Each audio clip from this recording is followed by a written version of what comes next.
It's episode 118 of the Improv London podcast. I'm your host, Stuart Moses, and this week's guest is Steff Man.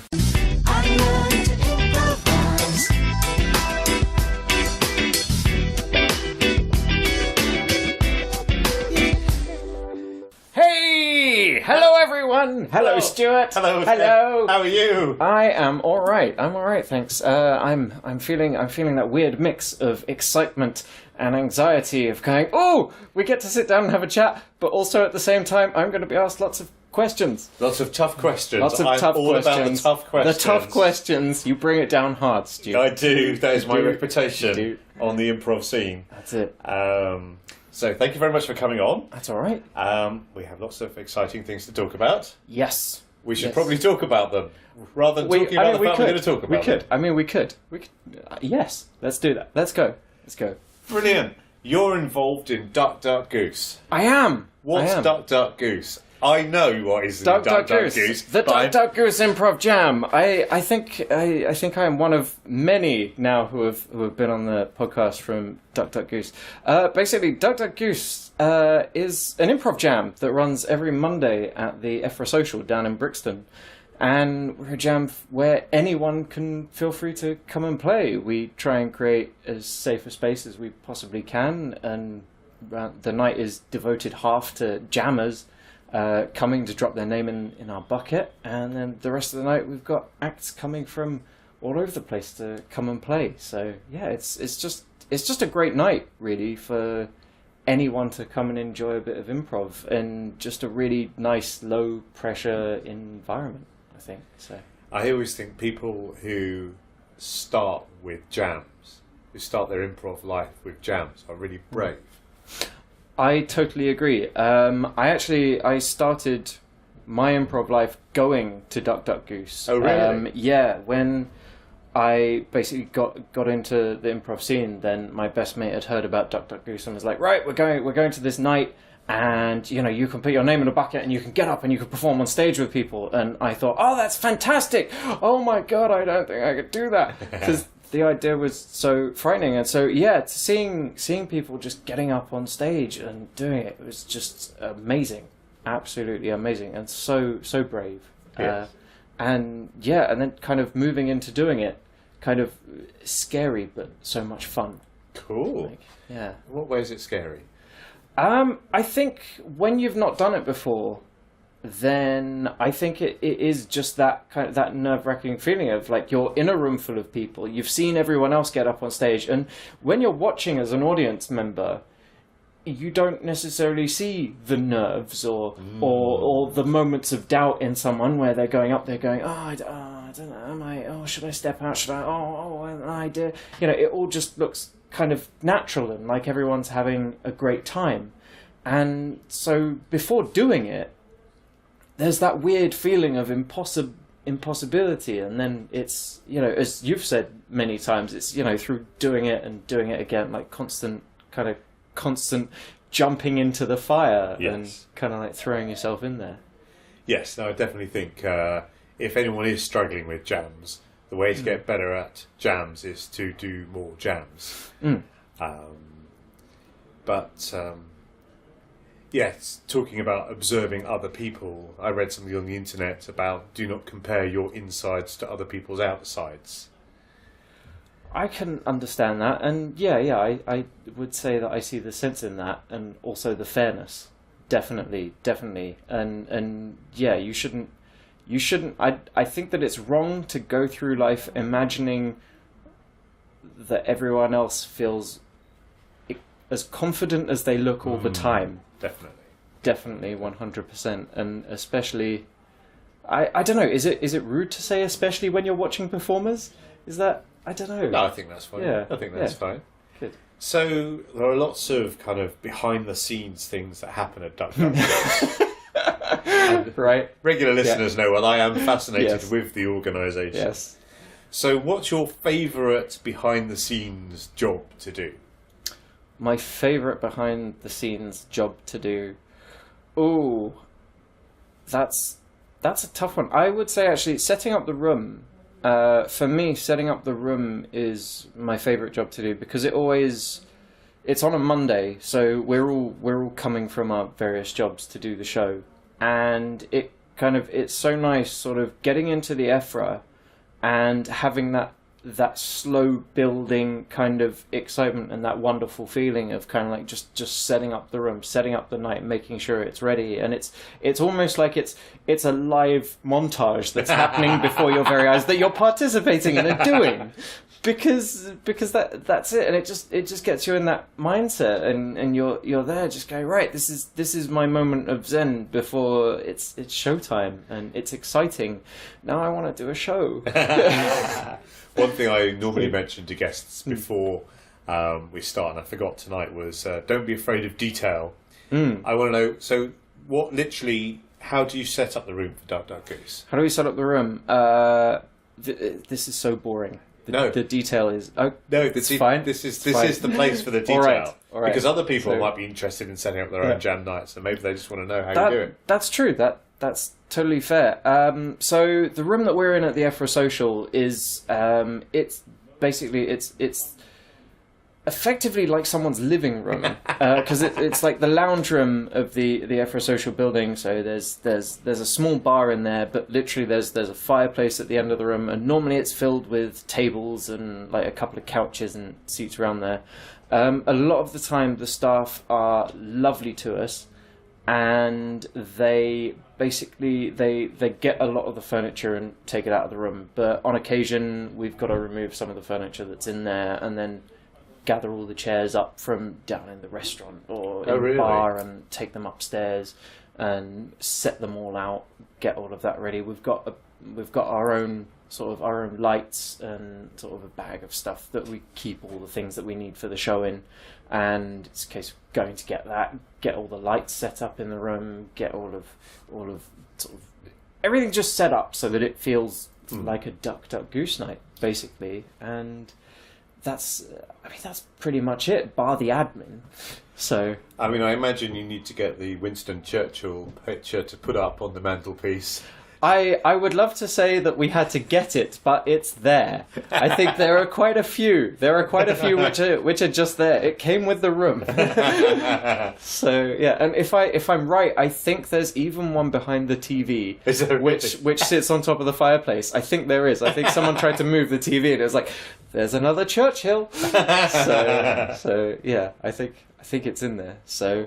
But yeah, that for me is kind of the zen moment of the night before things get, turn into the wonder of running a show, running around, saying hi to everyone, getting people's names, meeting the acts, getting them to come in and warm up, and just the general running, really. Cool. And then at the end of the evening, is there a takedown? Is it called takedown? You could call it a takedown. It's like, welcome to the Duck Duck Goose takedown. It's called. Is it set down? I think there's some theatrical term. Because you have there is. I don't know. I don't know what it is. Takedown feels like it fits for now. Let's stick with the takedown. I like takedown. It kind of runs to a degree in reverse. So anything that we brought up from downstairs, generally we take back downstairs, pull the furniture back in the room, take the lights down, and give them back our bag of goodies that they are very kind and stash in their basement, which is nice. And yeah, generally that's sort of how it goes. Sort of say goodbye to everyone, and have a drink if we've all got time and everything, and that's pretty much it. Cool. I don't know whether I'm going into enough depth. No, that's exactly right level of depth. I'm just interested in the things that go on in improv that happen, that allow improv to take place, and that people just sort of take for granted. Because it hadn't occurred to me that you'd need to get all the chairs up from downstairs. I just presumed they were there, which is just ridiculous, really.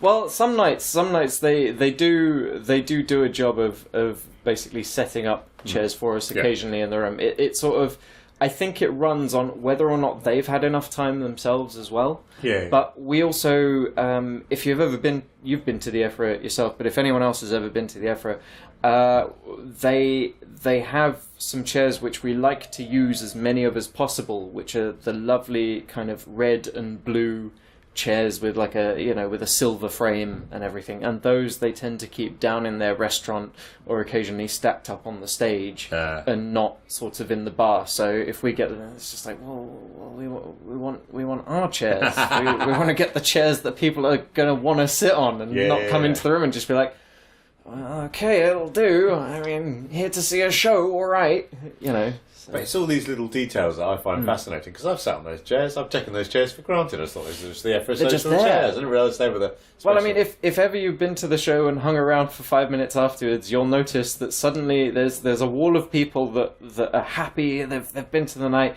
they've had a great time, they're standing in the room chatting, and then behind them there's a bustle of however many of us are part of the team and not chatting to anyone, but are just stacking the chairs up, taking the lights down, coiling the wire up, and all of that, and suddenly you'll just hear someone shout out, "Excuse me!"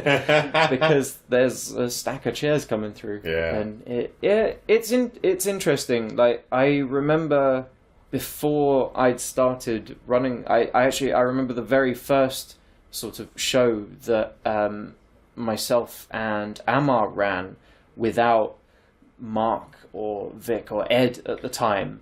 And it was just like, it felt so much like, the kids are taking over for the night. This is what's going to happen.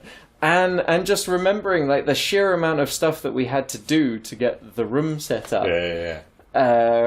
Was just kind of like, oh wow, okay, this is what it's like. And sometimes one of them does it by themselves. What is this? So yeah, there's a certain amount of work that goes into it. So definitely. Cool. Have you had any diva-ish demands from any of the acts playing? Probably, but if I'm really honest, I can't quite remember at the moment. Mostly everyone who comes to the show is mostly absolutely lovely and polite and wonderful, and there, a lot of requests come with I'm really sorry, but would it be possible to, everyone's lovely mostly that we have at the show. So it's generally we have a good crowd, and the scene is filled with lots of lovely people and lovely acts. That is very true. They are. That's why my muckraking questions rarely reap the dividends I'm really sorry, Stuart. No. I'm really sorry. Although I feel I should start calling you Stuart Moses, because I've been told by Madeline and anyone... Hunter, you mean? Madeline Hunter. Give her proper name. That's true, and as anyone who knows her knows, she can be quite straight on, very commanding with certain things. It's frightening sometimes. But she's lovely. But I don't think I will, because I feel weird calling you Stuart Moses all the time. Well, it's up to you. I mean, I encourage it. In public, I like to be referred to as Stuart Moses, host of the Improv London podcast. / Shadow Lord. Oh, well, that's my secret identity. It's the Shadow Lord. Yes. Yeah, listen to previous episodes. I am aware that I repeat myself a lot on this podcast, but I have a finite amount of things to say. I think that the thing that happens with that, though, is because people have seen you do things that they like and they've loved watching you do. And therefore, when they come onto the podcast and have a chance to chat with you about it, then it just inevitably comes up. Well, that's a very lovely thing. Thank you. I was at a Duck. All right, I will tell you briefly. Yeah. I was at a Duck Goose jam, and it was the first jam that I'd done that I really enjoyed. And I thought, this is what jamming feels like when you enjoy it. But I was I think I was in the first scene, and I had the last line as well. And yeah, it was just this sort of coming straight on and declaring that he was the Shadow Lord. It was brilliant. And I have to agree. I love those jams when something clicks and you find a character that works, but that it feels right every other time that you come back on stage. And if you bring it back, it's a moment where it feels right. It doesn't feel like you're trying to do the joke too much, or you're just trying to go, well, this is my it's just one of those organic feelings of like, now I can do this, and it works. I love those moments. It was a joy to do, and yes, it felt very natural, and I think because it was a really in a way, clear choice, although it was quite... The choice, I mean, what is a Shadow Lord? Who knows? But, you know, I found that the character and just the name and the fact that he went round, he or she, went around saying that he was the Shadow Lord. It was both really specific, but also really general at the same time. Exactly. So, you know. Yeah. So yes, thank you for mentioning that. No worries. I'm more than happy to talk about the Shadow Lord. It's okay. You're also in some groups. Yes. Yes, let's talk about them. Let's talk about Gorilla Panic. All right. You are in with Victoria Hogg. Yes, I am. Yeah. Who is also of Duck Duck Goose Parish. She is. I feel very lucky, actually, because it was... I think that we started doing it. It's quite funny. The origin of Gorilla Panic is kind of... It's an amusing setup in that I believe one night... Vic and Mark were going to do a set of X and Y. Would that be Improv Journeyman Mark Tyndall? It would be Improv Journeyman Mark Tyndall. Just give him his full name. Recently moved to Portland, Oregon in the US. Yeah, that's one for the long-time listeners. Exactly. I was expecting that Improv Journeyman Mark Tyndall would be a running thing, and it was for a couple of episodes back in the single digits, anyway. One day he'll be back. Sure. Yeah, so I remember that Vic and Mark were going to do a set, and I think Vic was ill and she couldn't do it. And Mark asked me if I would stand in and if we could do something together, and we did. We did our own version of the two chairs format. We had a great time. We basically messed about, which is what we did, and afterwards. I think it came from having a chat with Vic about it and realising that we also quite liked playing together as well. It was just like, we should do something. You know, we should do something as well. And I think there was a little bit of like, well, you guys had a good gig. It was meant to be my gig, man. Like, so. And so yeah, we had a go. We kind of set ourselves up and started, did a little bit of rehearsal and set ourselves up with a 10-minute slot, and Gorilla Panic kind of happened. And yeah, it's just been really, really fun, really, really good fun. And kind of we're both very different people, but I feel like our sense of humor and certain things that we enjoy about improv in terms of finding sort of emotional characters, finding the connection with characters, kind of meets in the middle. And so we, with two different approaches, then you kind of get something lovely and meaty. And I think that's what we quite enjoy doing together on stage, and seeing how far you can sort of stretch a reality while keeping it grounded. And the characters therein, and sort of trying to delve into what's making them tick and their connection and having fun. So the 2-chair format that you did with Mark, that's the one where you pick up a chair, walk around, and then put down a chair and use get an audience member to say stop. And so, do you do that format in Gorilla Panic? No, not at all. Completely different. That was something that Mark had asked if I wanted to try, and so Vic and I.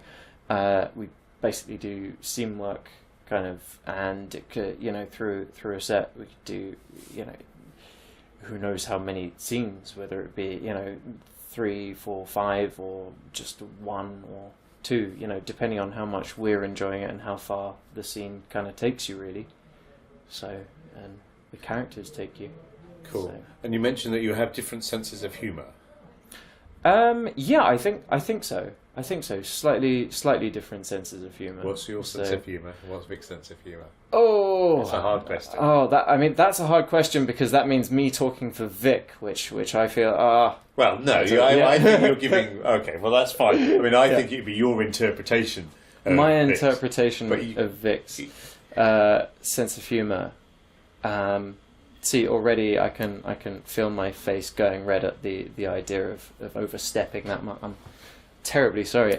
My sense of humour, I can happily say, is quite wide-ranging, and I know from years spent with my best mate Amar back and forthing many things, I know I find humour in unexpected things, ridiculous outbursts to unexpected situations, or quite silly characters a lot of the time, and that feels such a basic way of putting it. But just general warmth, and kind of warmth and fun, and yeah, a certain element of craziness and silliness is definitely there. It's a hard question. So, I recognise it's a hard question. Yeah. So, do you have a format that you're following? Vic and I. Yeah. I wouldn't say that we've got a format that we're following. We just generally, I would say that we perform long form scenes with characters, and kind of, as I said, take it from there. See where they take us. Do you have an ask for at the beginning? A lot of the time we've spent just asking for a word. Right. So just taking a single word and kind of going off, trying to think of what that means to us, kind of, trying to get your 3 degrees of separation and kind of see what you can come up with. And so you're A to seeing? To a degree, yes. So we should explain what that is. A to seeing, so if you think of a word and then effectively... Cup. Pardon? Cup. Cup. So from cup you could go water, you could go kettle, bucket, anything that's taking, like your word associating with cup, and therefore that's taking you to B, but it's taking any number of different directions. And then to go on from that, say your chosen word, say if I chose bucket, then you'd pick another word from bucket. I would choose another word from bucket. Yeah. So bucket would inspire me to think of sands, to think of when I went to the beach and got bitten on the knee by a donkey, that sort of thing. Well, there you go. There's your C. And that's taken you from cup to the beach. So cool. Yeah. That sounds great. You're also in Duck Duck Tales. Yes. Tell me about Duck Duck the Tales. House team. Duck Duck Tales is Duck Duck Goose's house team, and we got permission to do the format quite a while back. And forgive me, because I cannot remember the full names of the people that we got permission from, which is terrible, absolutely terrible. But it is a choose-your-own-adventure style set, long-form narrative, and where at the beginning of the set we will ask the audience for, say, a film genre or a theatre genre. A lot of the time these days then we've been asking for people to mix it up and maybe give us a mix of 2 different genres, or something that's a little bit more out there, because after a while, if most people's Rolodex of genres off the top of the head is kind of, it ends up getting, sci-fi, film noir, western, whereas if you try and mash 2 together, then immediately that gets people thinking, going, I wonder what we could give them. I wonder what we could give them to make this hard and difficult. Because I think that's what every audience member does during an improv show, to a degree. And then throughout the show, for all the choices that come up, we have a narrator who's narrating the show. And for all of the choices that may come up, then the audience get to pick which choice we take, very much like in an old-style choose-your-adventure book or computer game. Mm-hmm. And various choices may lead to death and destruction and sadness. But much like in a choose-your-own-adventure book, you can always go back and see what the other choice lay in store for you. So yeah, I mean, that's a really fun format. It's really fun to play. It's really, really fun to play. And very recently, in fact, we had Peter and Lindsay, who taught us the format in the first place. They came over and gave us just another sort of little coaching session in it as well. So it was really nice to kind of have that kind of sort of refresher, sort of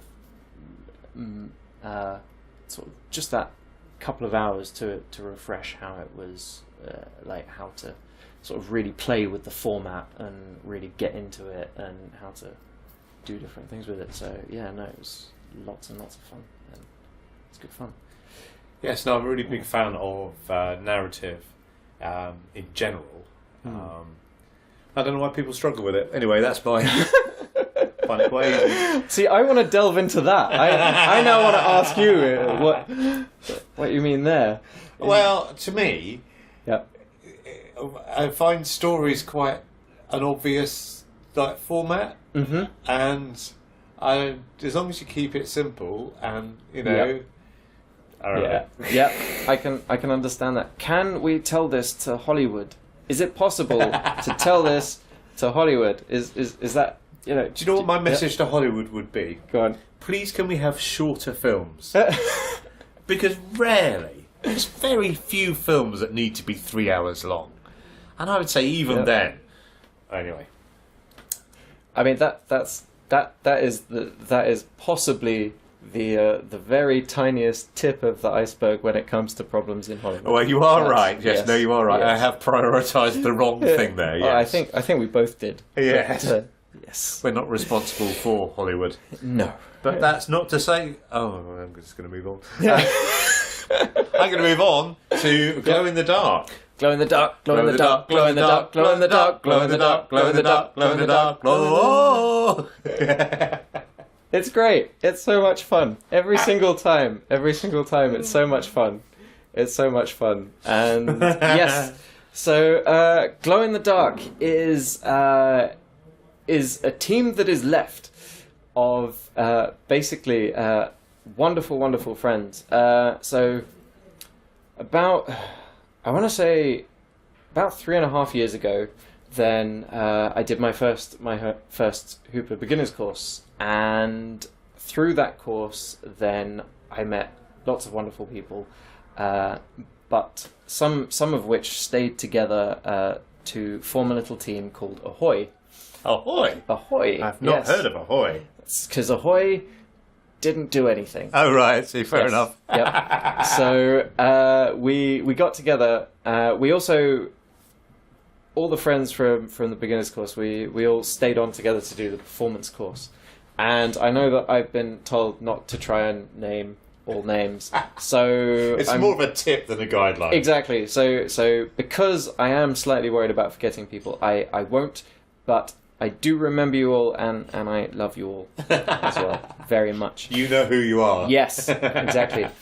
And so we after our performance course, then we kind of stayed together. But as things went, different life commitments took different people out of the team, and it ended up being Mark and Charlotte from Bark and Bee, and who are also in Glitch. We stayed together, and Dan Luxton from Duck Duck Goose.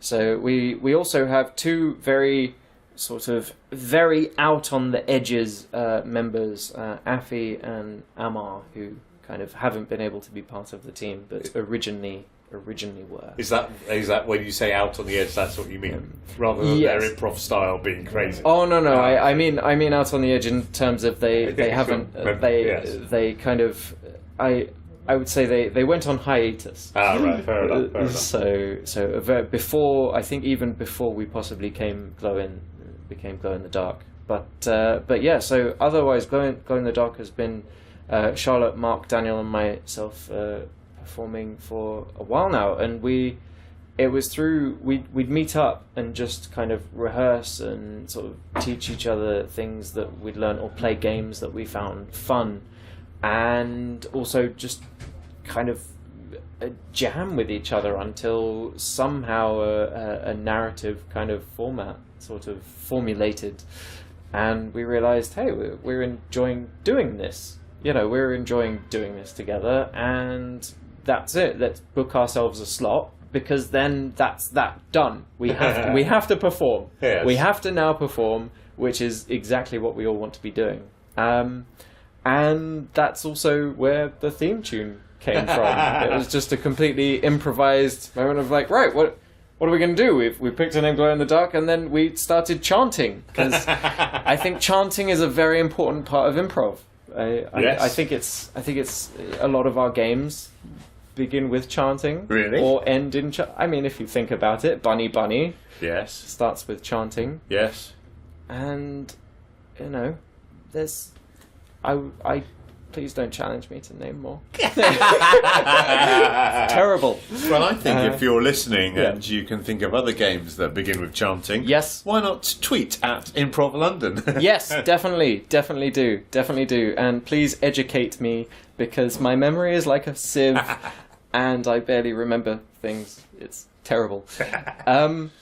So yeah, and we again, likewise, I think that we decided that we would stick with a case of, we wanted to tell stories, but we didn't want to hold to necessarily having a set beginning and end conclusion. Oh, that's interesting. In terms of starting with characters and playing out a story, and kind of if it got to the end, then it's great. This sounds like a wonderful excuse for bad timekeeping. But I think at the time it was just because we were having fun playing. And I think I would say this for every single team that I'm in.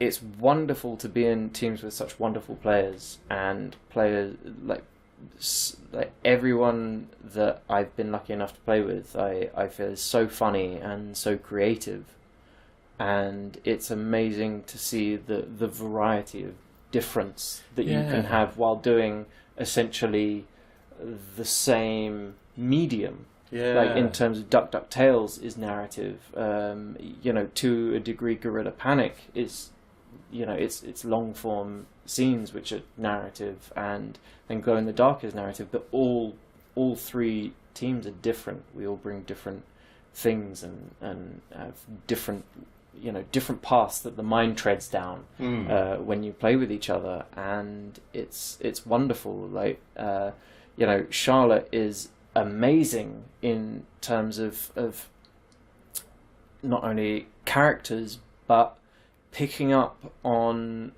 what a story needs, or dropping just a hint of something in that suddenly you go, I can play with that, and again with Mark and Dan, the characters that they portray are wonderful and witty, and Dan's dry sense of humour, Mark's ability to mould himself into different characters is fantastic, and I always feel like I'm part of the team, but I could just as easily just sit and watch them. And the same, the same with Duck Tales, and also playing with Vic in Gorilla Panic. It's an absolute joy to play with all of them. So yeah, I feel like I've complimented Glow in the Dark, but not anyone else, and now I feel bad. I'm sure everyone knows that they're complimented. What's your improv origin story? How did you get started? A long time ago, back when I was but a young teenager. I was an older teenager. So when I was 17, I went to college, and I met a man named Amar, and we've been friends for a very, very long time. A fair few people may know him on the improv scene, and if they don't, they may have seen him around with a camera or requesting to take lovely portraits of people. But we met at college, and we became really good friends instantaneously, and ever since we've known each other, we've always just lapsed into suddenly going into character and trying to make each other laugh with characters or situations, and whether it be just walking along the street and suddenly finding yourself surrounded by people and commenting on that so the people can hear you, or deciding to walk around talking as if we were in some form of 1950s film noir detective story, or anything. And I think just exploring those characters and trying to work out what their thought process was, what their mindset was. I think a favorite one of mine with him was always this kind of guy, like, hey, you come over here. Hey, you, I got something to show you. Look at this. Come over here, And it's just a silly character, but it's one of those situations where you spend years doing this, and we ended up going to uni together and living together, and then later on he moved into London and I was living in London, and we'd meet up for dinner and go walking through the city, and that's where it really kind of took off for us. And a couple of years sort of after that, around about 3.5 years ago, to be to be more accurate, then I was going through a stage in my life where I felt I was suffering from anxiety, social anxiety, which was getting to the point where I was afraid that I was starting to feel afraid leaving the house because of the effects that it would have on me.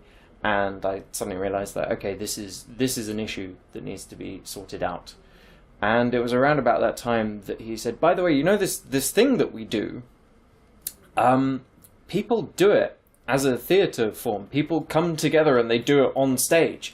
And the biggest thing that's hit me looking back at that is, I spent years watching Whose Line Is It Anyway and thinking, this is amazing! And I did not put the two together ever and think, hey, that's what we've been doing. Yeah. And he said to me, like, I found this night that we can go to. Come to this night. Come and see it. Come and see what it feels like. And then he found out about Hoopla and told me about Hoopla and the beginner's course and everything. He was like, I think we should do this course. And immediately I just said, yes, I need to do it. It's going to be good for me. It's something that we do together. And if I say no, then it feels like that's completely and utterly just giving up and just cutting out that side of what I enjoy doing and just saying no to it. And so I was starting to go to Duck Duck Goose. I was too scared to jam until after my first Hoopla class. And then after that, I got up and jammed forever on from there, and kind of, I felt very lucky to be to have Steve for both my beginners and performance course. Mr. Wonderful Mr. Steve Rowe, who, if anyone ever feels like ashamed of playing a character like in their own head or feeling the need to play a character, go talk to Steve Rowe, because he's so full of character and so ready to play and so ready to give you your own license to play characters and to really get into that sense of humor. It was just so liberating, so much fun, and also suddenly being in a room surrounded by people that felt exactly the same way that you did, and that wanted to explore their sense of humor and build on it the same way that you did. That was such a lovely experience, absolutely. So, I kind of almost want to say that's it, but it's not, because I carried on with the performance course, and I carried on going to Duck Duck Goose, and I'd started jamming in, I guess, maybe the January, and then kept going regularly every week. And then I think in the July of that year, the end of the July, then I remember sitting down pre-show one week, chatting with Vic, and it was Amar and I sitting there, and she asked if we'd like to join the team, and said that she'd had a chat to Mark and Ed, and that they thought that we were there, we were there every week and everything like that. And suddenly it was just like, wait, us guys, but like, what about all of the other great performers that are there? But it was, it was like we the fit, and it was amazing. Like, that was amazing to be asked to join. And like I know other co-hosts have said before, like being asked to join that night, to join Duck Duck Goose was it was a game changer for me, because I'd always felt as well that it was such a warm and welcoming night. Everyone was so kind and open, and every week you could go there and someone would be like, "Hi, how you doing? What's going on? Are you jamming this week? So happy to have you there." It was so welcoming and such a lovely, lovely space. And it was like, to suddenly be asked to be part of that, it was just like, wow, yeah, I would love to do that. And then to kind of be educated into becoming a facilitator of that night, and to sort of looking into what it is and realizing that, I'm now a co-host of a night where I just want everyone to come and have an amazing time. I want to see everyone every week. I want people to come and perform and enjoy themselves and have a room full of laughter and fun, and just a no pressure sense of like, hey, come and join in if you want to join in. If you don't want to join in, don't worry about it. But like, we're here to have a great time, and just the huge amount of love that comes out of it, and that I hope that we generate and continue to, because I feel like that's my part of the team. I just love everyone. You're the heart. That's of it. Duck Duck Goose. Oh, I wouldn't go that far. A heart. But I'm a heart of Duck Duck Goose, and certainly I will be very happy to see anyone who comes to the show and give a cuddle, obviously with consent. I've been told that that's important, and that even though I enjoy hugging, not everyone does. So for anyone out there that I have hugged that didn't want it, I'm very sorry.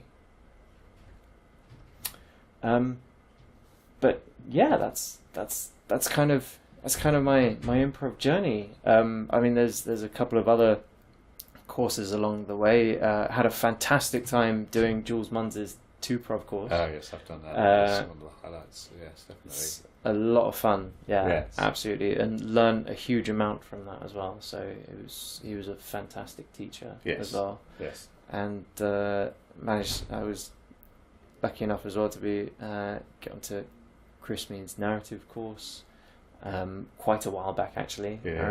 Doing that, and that's where I got to know Maddie a bit better, and Mr. Greg. And Mark Wheeler joined me again on there. And again, too many names. There are too many names, but had an absolutely wonderful time doing that as well. And Chris Mead is also just a fantastic teacher. Yes, he is. I just love everyone, Stuart. Hey, that's a good position to be in. Can I give more love out to anyone? That's a good ambition. Let's talk about something that is hashtag not improv still good. Hashtag not improv still good. That's the hashtag I'm using for this. It's not improv, it's still good. It's Dead Drunk Detective. Dead Drunk Detective! Yes! Okay, I am very, very lucky enough to be in Brendan Way's podcast, Dead Drunk Detective. And he's been very lovely and written me in as the character Harry Potter, who is a werewolf. And I just find that funny every time I hear it. I do. I feel like it's very Brendan. I feel like it's super Brendan. But yeah, no, I'm very lucky. They've put together such a wonderful cast each season, and with lots of people returning. Arfie as Johnny Stumbles, the main character, our wonderful zombie detective, and Kate as Betty, just everyone. It's a pleasure. It's so much fun, and a whole different ball game of exhilarating fun to kind of be part of and enjoy those moments of kind of, sitting down with a script and being reading through the script and just being like, right, okay, how can you have fun, with a character this time? I mean, what's it like working with a script rather than being allowed to make up your own stuff? I would say it kind of, the creativity mushrooms out into all the different areas that you can go. So if you're given the character, then yes, you may have the confines of the script, but at the same time, you also have the personality to put behind the character. And while Brendan gave guidelines on how he wanted the characters to be, I feel that for a fair few of them, when he'd written certain characters for certain people, then he wanted them to have as much fun as they could. And so in that sense, there's a certain amount of freedom in the character. And I mean, for me, Harry is, I guess to a degree, a lot like a side of my inner self, which is very happy to see everyone, feels very kind of like ready to give love and be loved, and just genuinely happy to see people in a very carefree manner, I think. And so that was quite a nice fit, and so it's always good fun going back to him. I mean, it's a really interesting way into a character that is a werewolf. Is that a spoiler? I don't think so. Just in case, spoilers. As I've mentioned and Stuart has now mentioned, Harry is a werewolf. But I think it is because it's such a different take. It's such a different side, and it's a wonderful marriage between that whole idea of, you know, of the dog and Up. You know, that whole mentality. Werewolves are always depicted as being, you know, more the wolf kind of hunter, you know, super serious, you know, really, you know, horrifying and more monster-like, whereas this is much more dog-like. Yeah. In terms of just like, okay, are we gonna play? Are we gonna do something? Hi, I'm here, I'm ready. You know, and it's great. It's great to play with a character like that. He's really good fun. So cool. Well, do check yes. out Dead Drug Detective. Definitely, the third season is out at the moment, I do believe. Certainly. Certainly yes. Yes. Brilliant. So cool. So, what's the best or worst note you've ever been given in improv? The best or worst note? And did you take it? Oh, I would like to say that I take all of my notes. Well, I think I will certainly take them all with a smile, and I will certainly do my very best to employ them. Because at the end of the day, it's people are being constructively critical and attempting to help you have more fun in becoming a better player, and also being a better partner for other people to play with as well. Yes. So kind of, you know, happy amount of both of those. In terms of my best or worst notes, I feel terrible because I can't think. Question. Yeah. I think one of the best ones that I got given was in actually during my 2-prov course with Jules Munns, and Vic and I had been doing an exercise together on the course. And we ended up as 2 pigeons discussing chips. You see, I feel that the being pigeons is a rite of passage for every improviser. It may just be the case this happens in London. I don't know if this happens in other countries or other cities or anywhere, but the playing pigeon scene seems to happen to everyone at some time or other. I think it must. I agree with you. It's definitely a rite of passage, I reckon. Also, the uncomfortable playing pigeons scene, that you suddenly end up, as we did, in a situation where we felt like we're in this scene together. Neither one of us is really enjoying it, and not really knowing what we could do to change it up. And we talked to Jules about it afterwards, and he said, I can't remember the exact three things that he mentioned, but he said in a scene like that, if you feel like you're kind of having some form of mundane kind of, you're having a mundane conversation, and you're both not necessarily enjoying it and not necessarily feel like you know where to take it, make a decision, have a reaction to something that someone says, make a decision, make a choice in that moment to voice an opinion, or and for the other person, or to have, to react in an emotional way to something that your scene partner has said, and to change it up, to make it, to raise the stakes to a degree, and therefore give you something more to play with. I think that's something that's always kind of stuck with me. Wise. And do you find that you learn well from improv books? And if so, do you have a favourite improv book? This is the terrible moment where I have to say that I haven't read any. Yeah, fair enough. I feel very bad saying that. Kinesthetic learner, that's fine.